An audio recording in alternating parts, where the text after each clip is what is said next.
They said I wasn't family enough to be part of my sister's wedding, but the moment I stepped into the venue, every eye turned toward me, and not because of the dress I was wearing. They thought I'd stay silent. They thought I'd be too broke, too embarrassed to show up, but they didn't know I'd built something quietly, painfully in the dark. They had no idea that the girl they laughed at last Christmas was walking in as a millionaire.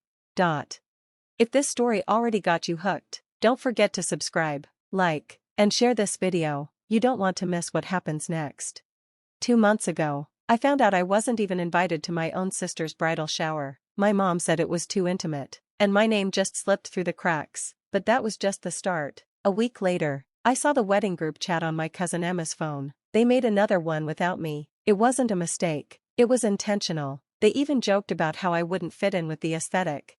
My sister Hannah, the golden child, was marrying some tech guy whose family had money, real money, and suddenly, our family wanted to look polished, proper, like we were royalty, and I, Arya, was just the struggling one. The arts degree girl who worked at a tiny coffee shop and drove a 2006 Toyota. I was not on brand. But they didn't know I wasn't struggling anymore. What they didn't see were the late nights I spent building an online business while grinding at work. They didn't know I'd gone viral on TikTok, not once, but 3 times, and built an e-commerce brand that had pulled in over $300,000 in the last year alone. I kept it quiet. I wanted to see how far their silence would go, and it went too far. When my dad told me on a call, "It's probably better if you sit this one out, you know, just to keep things drama-free," I almost laughed at us. So, I stayed silent. I watched every post, every dress fitting, every fake smile they uploaded online, and I planned, quietly, patiently, because I knew the only thing better than getting revenge was letting them set the stage for it themselves. And the day of the wedding, I didn't cry, I didn't rage, I booked a private car, wore a custom emerald gown, and stepped in right as the reception started. Without saying a single word, the music stopped mid-beat, forks paused halfway to mouths. My sister's smile froze like a glitch and a perfect filter. She was standing near the wedding cake, laughing with her new in-laws, until she saw me. In that second, it was like I had sucked the air out of the room. I wasn't supposed to be there. I wasn't even in the guest count, but I walked in like I owned the place, because technically, I kind of did that. I strolled past the shocked stairs, chin high, heels echoing across the marble floor, and stopped at the center of the hall. The whispers started immediately. "Is that Arya? Did she crash this? Is she wearing designer?" Yeah, the dress was custom, paid in full, and the diamond bracelet, that was from me to me when my Shopify store crossed $500,000 in sales. It was my quiet celebration, but now it was part of the reveal. The wedding planner scurried toward me, clearly unsure if she should escort me out or offer me champagne. Before she could speak, someone tapped the mic at the DJ booth. It was Uncle Brad, always the loud one, always trying to keep things light. "Well, look who finally made it," he said with a nervous chuckle. "Didn't think you could afford the Uber." The room laughed a little too hard. That one stung, not because of the joke, but because I knew that's how they all saw me. Even after everything, they still thought I was beneath them. I turned slowly, walked up to the DJ booth, and without asking, took the mic. My hands weren't shaking, not this time. "I wasn't invited tonight," I said calmly, "but I didn't come to fight. I came to thank you. Every snub, every joke, every time I was called the failure, you pushed me to build something better. And now, well, I'm just here to drop off your gift." I clapped once, and from the back, 2 assistants wheeled in 3 large boxes wrapped in black velvet ribbon. On the front of each box was a gold-stamped card that read, "From Arya, founder and CEO of Aglow Beauty Incorporated." There was dead silence. Then someone whispered, "Wait, she owns that?" Hannah's fiancé's mother, the one who earlier called me the artsy cousin who makes candles or something, stood up with wide eyes. "You're the girl behind Aglow?" she asked. "My friend swears by your skincare line." I nodded once, smiled politely, and placed the mic down without another word, and just like that, I wasn't the embarrassment anymore. At the shift in the room, faces that once looked down on me were now turning with curiosity, even admiration. My mother, who hadn't returned my calls in weeks, was suddenly beaming, as if she'd known all along. She rushed over, arms open, like we were some close-knit mother-daughter duo from a Hallmark movie. "Arya, sweetheart, why didn't you tell us? We're so proud of you."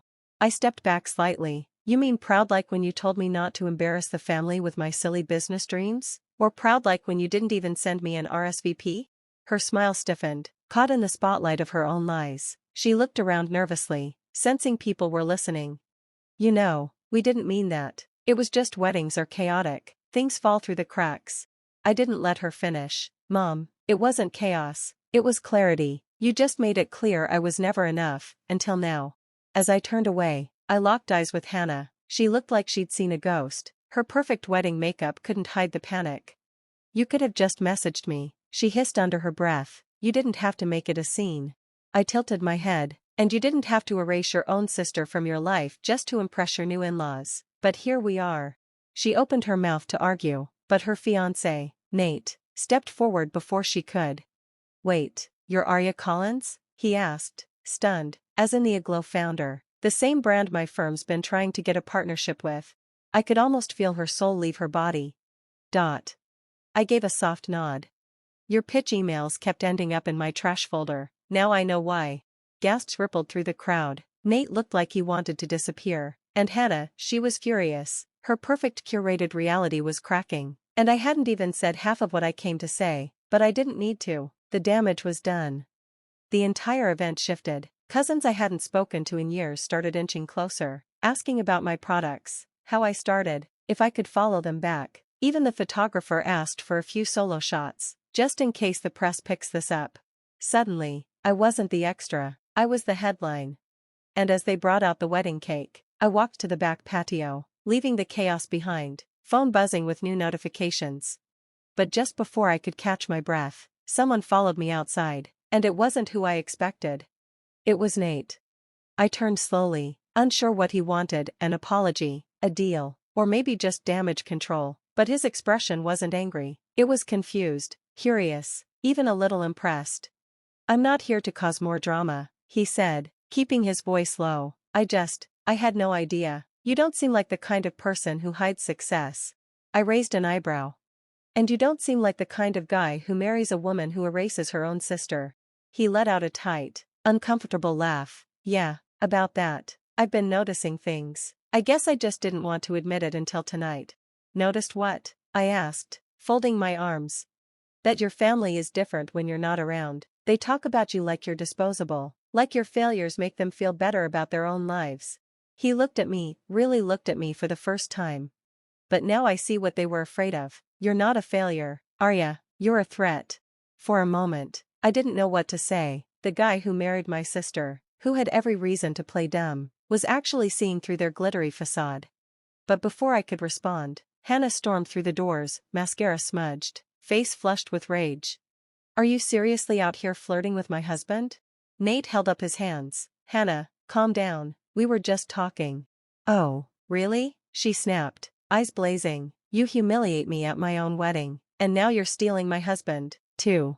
I stayed quiet. There was no need to defend myself. She was unraveling all on her own. Guests began peeking through the glass doors, sensing the drama had spilled outside. Phones came out, whispers grew louder. I didn't steal anything, I finally said, keeping my voice even. You gave everything away the second you decided I wasn't worthy of being here. She looked like she wanted to scream, but Nate turned to her and said something that shut the whole patio down.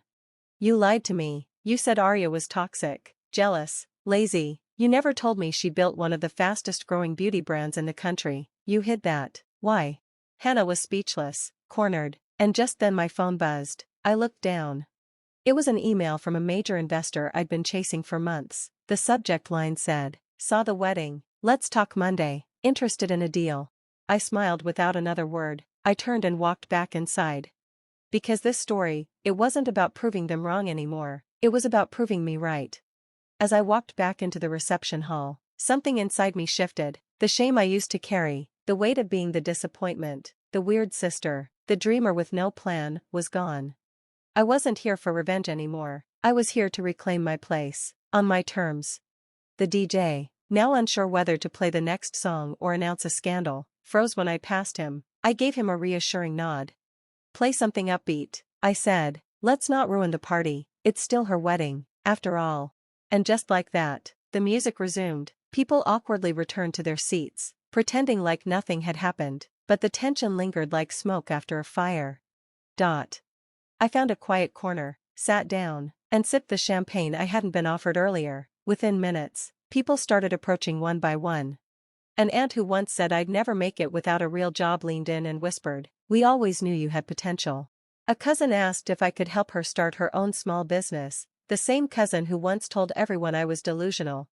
Even my father walked over eventually, his eyes tired and prideful. "Arya," he said quietly, "I should have stood up for you. I let your mother and Hannah push you aside. That was wrong." I didn't answer right away, I just looked at him. For the first time in years, he wasn't talking down to me, he was talking to me like an equal, like someone who'd finally earned a seat at the table. "You didn't have to stand up for me," I said, "you just had to see me, and now you do." Across the room, Hannah sat slumped in a chair, her perfect hair falling out of place, makeup smudged, and guests avoiding her like she was the one who crashed the wedding. Her carefully curated dream day had turned into a mirror, and all it showed her was the reflection of everything she tried to hide. As the night wound down, Nate quietly slipped me a business card. "If you're open to partnership," he said, "you've got my full attention, no pressure, just respect." I took it, tucked it into my clutch, and smiled. "I'll think about it." Because I wasn't desperate anymore, I wasn't invisible, I wasn't the joke at the family dinner table. I was Arya Collins, CEO, self-made, uninvited, but unforgettable. And that night, I didn't just walk into my sister's wedding, I walked into the rest of my life with my head high, my name respected, and my power finally in my own hands. The girl they left off the guest list ended up being the only name they couldn't stop talking about.